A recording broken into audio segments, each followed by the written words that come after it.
Alright, magandang gabi po sa inyong lahat mga kababayan, Batang Maynila to it's.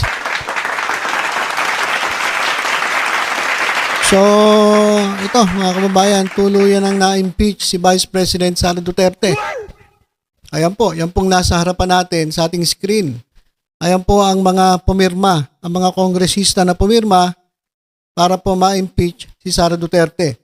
Ang lahat po ng pumirma mga kababayan ay 215. Ang kailangan lang po 102. One-third po ng membro ng House of Representatives pero lumalabas majority ng mambabatas sa House of Representatives ay talagang pabor na ma-impeach si Sara Duterte. So ito mga kababayan ay ang ika-4 na impeachment complaint na inihain laban po kay Sara Duterte. So yung 3 po in-archives muna. At ito po ang isinulong nila dyan po sa House of Representatives. At ang impeachment complaint ay nando na po sa Senado. At pinakilala na rin mga kababayan yung mga magiging miyembro ng prosecution team ng House. O, ang mangunguna dyan si Congressman Beatrix Luistro, mga kababayan. At si Congressman Romeo Acop. So sila po ang mangunguna sa 11. Ang alam ko po 11 po sila na mga miyembro ng prosecution team na magdidiin kay Sara Duterte. So yan po yung ang pinag-uusapan ngayong araw na to. Pero pagdating po sa Senado mga kababayan, ito po. Yan po. Pero po, ito pong Senado ay nag-adjourn.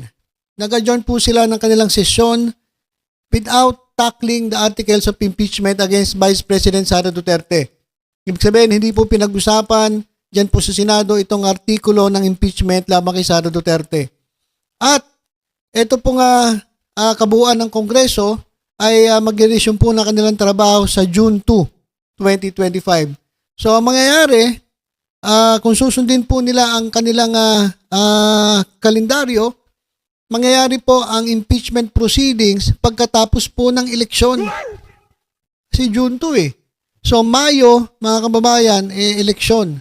So, kapag sinunod nila ang kalendaryo, ang mangyayari, 20th Congress na ang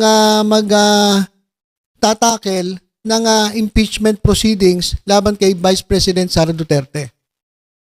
Kaya nga mga kababayan, ito, si Harry Roque, tuwan-tuwa Tuwan-tuwa si Harry Roque. Sabi niya, pusoy sila.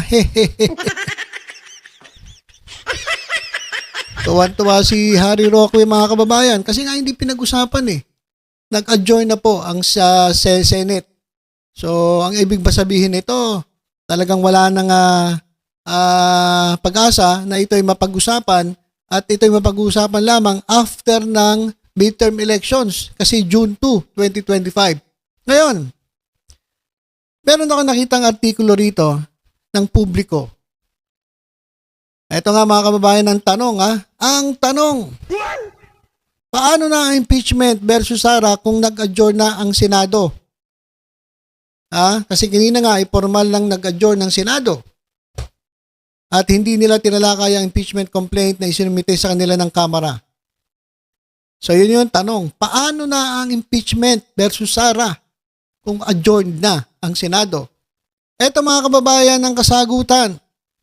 Okay. Ito. Meron akong nabasa rito mga kababayan. Kasi kanina ay natanggap po ng Senado ang Articles of Impeachment 5:49 ng hapon. At kahit 5:49, nag-adjourn ang Senate ng 7 ng gabi. Okay. Ngayon, bakit hindi na pag-usapan? Kasi hindi umano ito na i-report sa plenaryo bago yung mag-adjourn ng 7 p.m.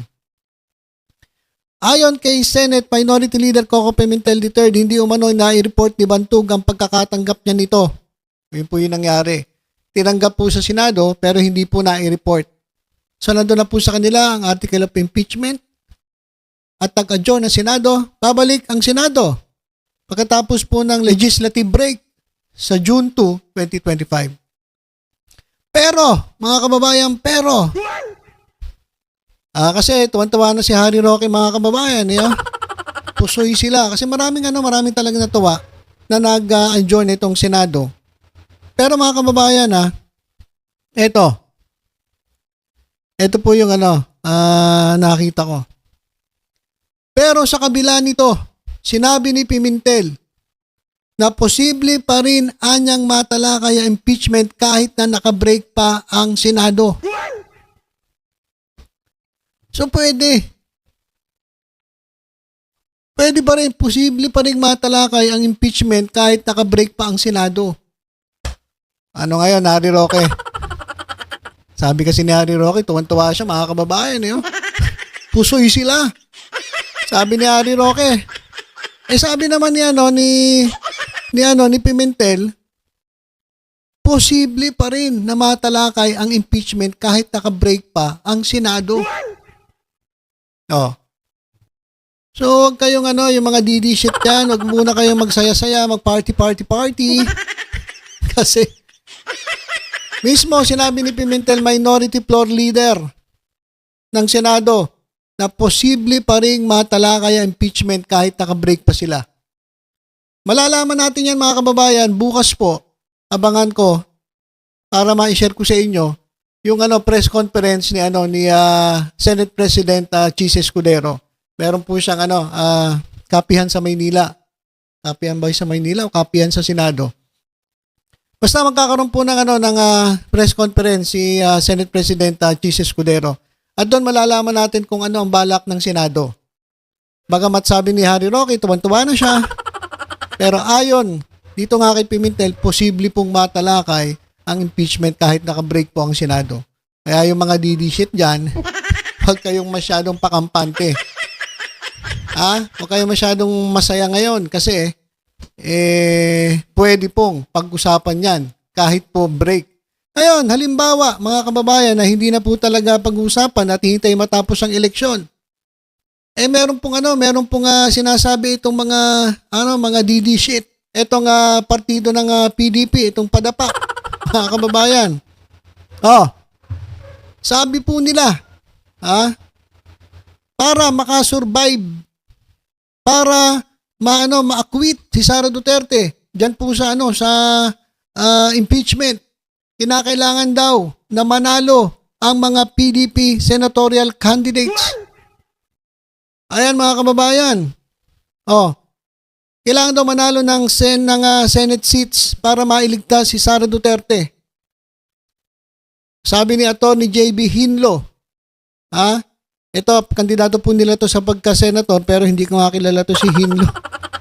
Hinlo, baka nahihilo na to Baka nahihilo, mga kababayan. Sabi niya na importante at napaka-critical ng role ng susunod na Senado para malaman ang magiging kahinatnan ni Vice President Sara Duterte following her impeachment by the House of Representatives. So napaka-importante na yung susunod na Senado ay hawak nila. Ganun lang po ibig sabihin nito ni Hilo. Hilo tuloy ni Hinlo. Ibig sabihin dapat nasa kanila yung numero pagdating po ng 28th Congress. After po ng midterm elections, kinakailangan nakapwesto sila para po hawak nila ang numero at sa ganon ay ma-acquit si Sara Duterte dyan po sa impeachment. Okay. So, kinakailangan daw, sabi ni Hinlo, na sila, 6 sila na mga kandidato ng PDP laban at 20 guest candidates ay dapat po manalo sa 2025 elections. Sino-sino yan? Lambino Raul. Hindi nga kilala to, paano mananalo? Philip Salvador, si Kaipe, si Depektibo. Paano mananalo ito? Hindi nga to naging kahit yung konsehal ng bayan konsehal ng barangay. So hindi ito marunong gumawa ng batas. Paano ito mananalo? Kibuloy, nakakulong. Paano mananalo si Kibuloy? Tanong ko lang, paano mananalo to si Kibuloy? Sandamuka lang kaso na ito sa Amerika at sa Pilipinas.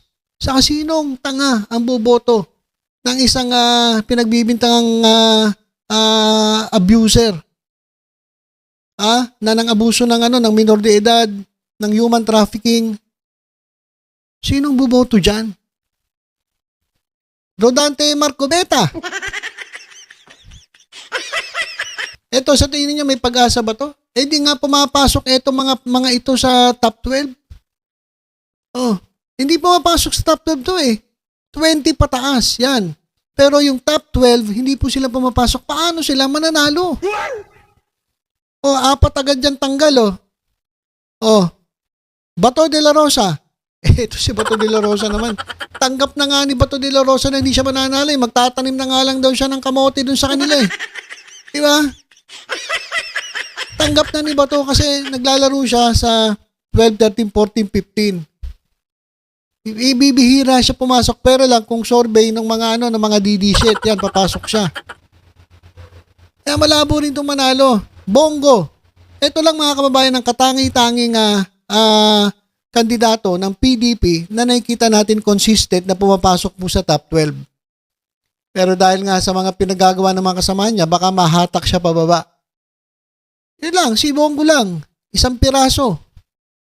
Si Jimmy Bondok. Anong gagawin nito? Kakantahan lang kayo nito eh. Diba? Matapos si Hinlo JB.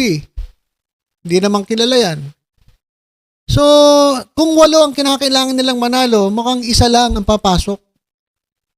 At baka mahila pa ng mga kasamahan niya.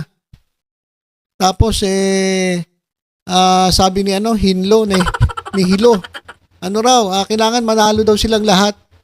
Dahil na sa kanila nakasalalay ang fate, ang kahihinatnan ng ni Sara Duterte.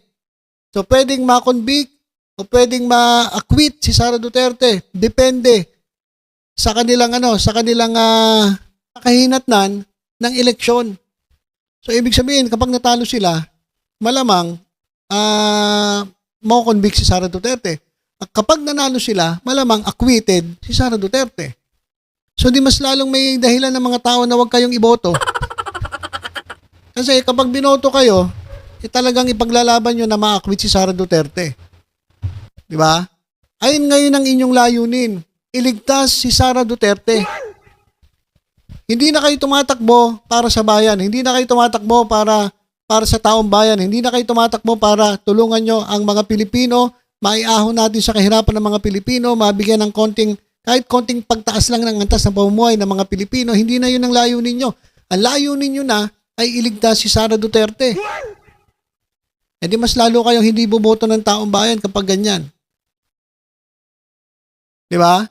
Kaya mga kababayan, paalala ko lang po sa inyo, sa darating po na Mayo, huwag po nating piliin itong mga padapa senator sapagkat ang layunin nila ay iligtas si Sara Duterte. Para hindi ma-convict si Sara Duterte. Yun na po yung layunin nila. Hindi na po yung maglingkod sa bayan. Kaya gising-gising po tayo, mga kababayan. So yun po. Ang ating update dito po sa inabangang impeachment complaint laban kay Sara Duterte. Nasa Senado na po ang bola. Abangan po natin kung ano mangyayari. Mapag-uusapan ba to kahit naka-break ang Senado? O hihintayin pa ang matapos ang eleksyon bago maumpisahan itong impeachment trial kay Sara Duterte? At sabi ng PDP, kinakailangan manalo sila para mailigtas nila si Sara Duterte. So wala na yung kanilang layunin dapat. Na kaya sila tumatakbo sa Senado, para po sa taong bayan. Wala na po talaga. Talaga pong para sa sariling kapakanan na lang. Ang kanilang dahilan, kaya sila tumatakbo. Kaya mga kababayan, isip-isip po. Total, matagal pa naman ang eleksyon. Nandito po ang Batang Maynila Toits para laging mag-remind sa atin kung ano ang mga dapat nating gawin. Okay, so ilan po muna mga kababayan. Basta tutok-tutok lang po kayo sa Batang Maynila Toys sa iba pang updates. Ingat po tayong lahat. God bless po.